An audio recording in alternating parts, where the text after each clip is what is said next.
You think no one sees you, no one calls you, no one remembers you. But maybe you're not being ignored. You're being hidden. And if it's God who's hiding you, then there's a reason. And it's not rejection, it's preparation. Every archer knows this. The arrow that will fly the farthest must be drawn back the deepest.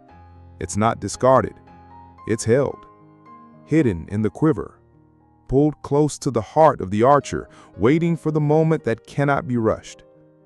Jeremiah 51 speaks of polished arrows hidden in the quiver for a chosen time. It's not the arrow's decision when to be seen, it's the archer's. And so, if God has drawn you back, if He's placed you in the quiet, behind the curtain, far from the noise, maybe you're not delayed. Maybe you're being aimed. Jesus Himself, even as His fame spread, withdrew. While the crowds shouted His name, He slipped into the wilderness to pray, not to hide from people, but to stay aligned with the Father. Luke 5:16 says, He often withdrew to lonely places and prayed, not once, often, because the one who is constantly seen by men must be constantly hidden in God.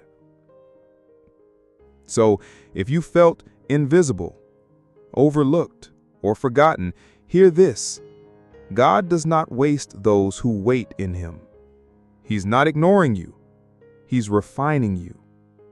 The world measures success by visibility, but God measures purpose by readiness. And sometimes readiness looks like silence, stillness, obscurity. Like the arrow no one sees until the moment it's released into battle. There's a generation out there starving for truth, hungry for a word not found in platforms or performances, a word that comes from the hidden places, a word that hasn't been shaped by applause, but by tears in secret. You don't become that kind of voice on a stage. You become it in a cave, on your knees, alone with the only one whose eyes truly matter. Maybe you've looked around and wondered, why not me? Why are they being called, promoted, seen, and I'm still here? And God whispers, still not yet. You're not being punished. You're being protected. The curtain is closed, but heaven is watching. Because every time God raises up a man or a woman in Scripture, it starts with a season of hiding.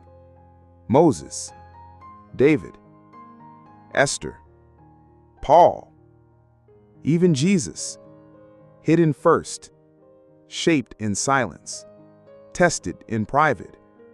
Because when the time comes to be seen, what speaks louder than your voice is your depth.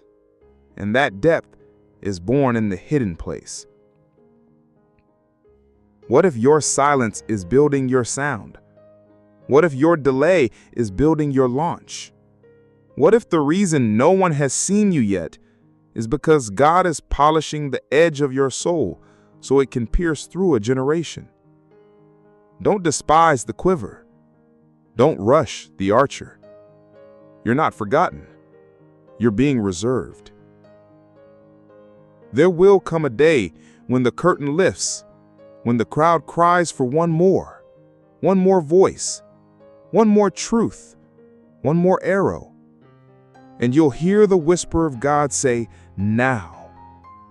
And in that moment, all the obscurity will make sense. All the waiting will become weight.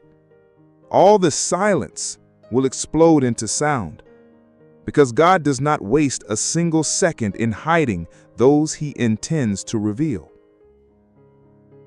So tonight, before you fall asleep, don't ask, why am I still hidden? Ask instead, Father, what are you building in me while no one's watching? Because when God hides you, He's not burying you, He's aiming you. And when the time is right, you won't miss.